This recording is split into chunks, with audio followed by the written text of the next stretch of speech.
time and time again, Hermione Granger has been referred to as the brightest witch of her age, and for good reason. Sadly, not many would say the same about Ron Weasley. Shut up, Harry. But despite this, he's proved a loyal friend and provides much needed comic relief in a number of scenarios. And while Ron's not as book smart as Hermione, his knowledge and expertise has proved just as useful. There were a handful of times in the Harry Potter series when Ron actually proved to be the smartest of the bunch. Let's take a look at some of these top moments and appreciate why Weasley is our king. Ron Weasley is always the easy punchline in any number of situations. Ron Weasley. Pleasure. I mean, when you're best friends with someone like Hermione, it's easy to look like the least intelligent one in the room. And when your other friend is the chosen one, it's easy to feel like you don't have a lot to bring to the table. But it's also easy to forget that Ron had a major chance to shine in the very first Harry Potter adventure, Harry Potter and the Sorcerer's Stone, or Harry Potter and the Philosopher's Stone for all of you beautiful Brits out there. In the first novel's brilliant final sequence, Harry, Ron, and Hermione delve into the depths of Hogwarts to prevent the Sorcerer's Stone from being stolen. Both Hermione and Harry have had their moments to shine, but when they happen upon a giant chessboard, it's Ron's turn to strut his stuff. Time and time again, Ron served as comic relief, playing the part of the loyal friend and companion. During this scene, that Ron ascended into the realm of true heroism, opting to sacrifice himself so Harry could move forward and face Voldemort. Actually, come to think of it, that's not the only moment in Harry Potter and the Sorcerer's Stone's big finale that Ron got a chance to prove his superior intellect. After the trio narrowly escapes being a hot meal for Hagrid's three-headed dog Fluffy, they end up falling into a patch of Devil's Snare. Now, in the film adaptation of Sorcerer's Stone, it's Hermione who manages to best the Devil's Snare, opting to keep a cool head and then blasting it with a bit of sunlight. This was likely changed from the book due to the fact that the filmmakers had removed her solving the potion riddle a few seconds later. However, in the original text, it's Ron whose logic ends up saving the day. As the trio realize they'll need to light a fire in order to stop the Devil's Snare, Hermione freaks out, noting that there isn't any wood to make a fire. "Are you mad?" Ron responds. "Are you a witch or not?" The scolding snaps Hermione back to reality, and she's able to save the day. But she couldn't have done it without that forceful reminder. To be fair, how together would you be after dodging the jaws of a three-headed dog? It's one thing to be book smart like Hermione, but there's nothing like quality real-world experience. And when it comes to that, Ron has both Harry and Hermione beat in spades. Having grown up in the wizarding world, Ron is the only one in the trio to have a natural understanding of how everything works. This knowledge comes in handy time and time again, informing the trio's decisions and helping them out of a number of situations. Maybe his practical knowledge on magic wasn't as vast as Hermione's, and maybe she got better grades than him, but his insights still proved invaluable. And despite his tendency to panic, Ron's stressed out observations could often provide a unique perspective and information. Honestly, it felt like half the time Ron ended up panicking, his fears would turn out to be well-founded. You might not be able to count on him to be the man with the plan, but his unique experiences and upbringing still served the trio well. And of course, Ron Weasley's knowledge and inherent understanding of how the wizarding world works extends to the realm of superstition, habits, and fairy tales. While Harry and Hermione tended to be more skeptical about things, Ron was smart enough to know that in the world of magic, anything goes. And despite Hermione's extensive studying and reading, there was one particular book she missed in her studies. That would be the tales of Beedle the Bard. When Harry, Ron, and Hermione seek out Luna Lovegood's father, Xenophilius Lovegood, he helps them interpret the mysterious symbol that represents the Deathly Hallows. It's Ron, however, who knows the tale of the three brothers, Babbity, Rabbity, and her cackling stump, and the rest of the childhood favorite tales. Come on. Babbity, Rabbity. Now, it would have been helpful if Ron had actually recalled the story when the trio was trying to figure out what the Deathly Hallows symbol meant, but to be fair, it's likely that he didn't connect the dots until Luna's father spelled it out for them.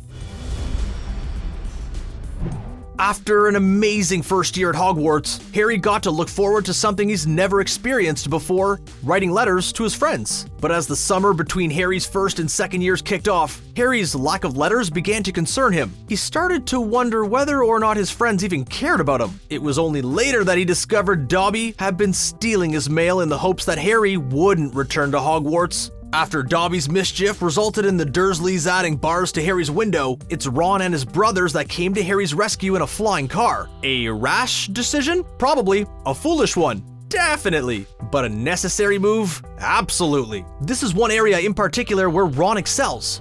By the way, Harry, happy birthday. While Hermione spent the summer fretting and worrying about what might be wrong with Harry, it was Ron who actually took the steps to rescue Harry from his dreadful aunt and uncle. Ron's decision to steal his dad's enchanted flying car and use it to save Harry showcased his loyalty and willingness to put himself in harm's way for his friends.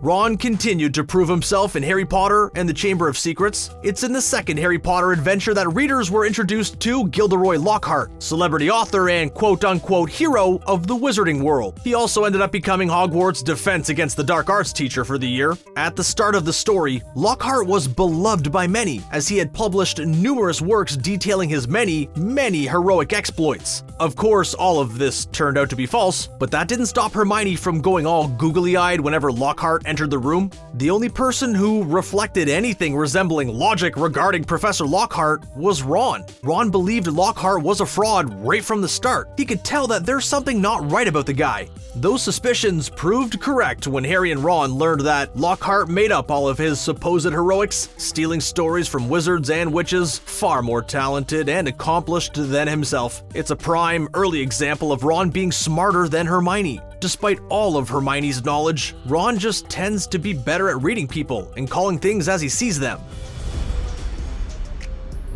Harry Potter and the Deathly Hallows opens with a spectacular sequence in which Harry's friends disguise themselves as Harry with Polyjuice Potion as they make a quick escape to the Weasleys' burrow. But the plan doesn't go quite as smoothly as the group had hoped. The real Harry is spotted early on, and in the process of defending him, Mad-Eye Moody meets his demise and George Weasley loses an ear. Harry is understandably fed up with the pain and suffering. He feels it's all his fault and he opts to leave. And as he's heading out the door, it's Ron who manages to convince him not to go. Tonight's not the night, mate. We'd only be doing him a favor.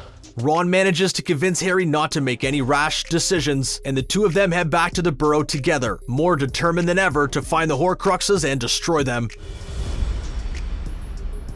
Ron had every reason to be suspicious of Hermione's new cat Crookshanks. When Hermione introduces her new pet to the group in Harry Potter and the Prisoner of Azkaban, Crookshanks wastes no time attempting to end poor Scabbers' life. It seems like no matter the situation, Crookshanks is looking for reason to terrorize the poor rat. While the film adaptation of Prisoner of Azkaban doesn't delve into the specific details in the same way the novel does, it becomes clear near the conclusion that Crookshanks knew the truth about Scabbers from the start. Strangely enough, it's Ron who actually hints there might be more to these animals than meets the eye. Ron's the one that notices that Crookshanks seems to have it out for Scabbers in particular. He goes so far as to declare Crookshanks is capable of understanding human conversation. While Harry and Hermione dismiss these suspicions, it turned out Ron was right. Crookshanks did have it out for Scabbers, because Crookshanks knew that Scabbers was really an animagus named Peter Pettigrew. You might prefer dogs, but you have to admit in this particular case, Crookshanks scored one for the feline side.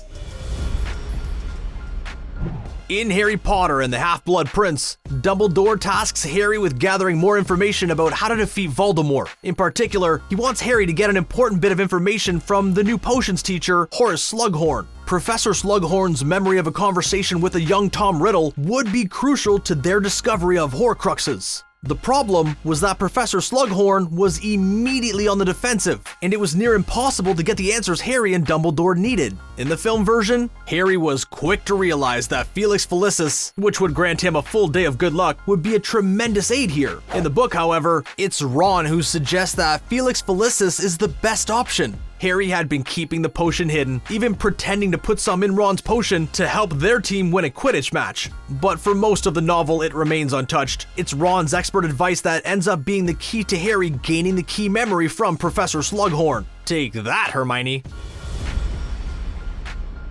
There are very few things that can destroy a Horcrux, In Harry Potter and the Deathly Hallows, Harry, Ron, and Hermione spend a good chunk of time not only attempting to locate the Horcruxes, but figure out exactly how to destroy them. It's a stroke of luck when they discover the Sword of Gryffindor and realize it's been imbued with the Basilisk venom, one of the only things powerful enough to destroy a Horcrux. But there's only one sword, so what other options do they have? Ron comes up with a pretty clever workaround. When the trio returns to Hogwarts for the final showdown against Voldemort and his baddies, Ron suggests they head to the Chamber of Secrets and snag some basilisk fangs from the skeleton there. It's not the only time Ron's intellect shines during the Battle of Hogwarts either. While Ron and Hermione use the Marauders map to track Malfoy and his cronies, Malfoy ends up disappearing. It's Ron who suggests that they might have gone into the Room of Requirement.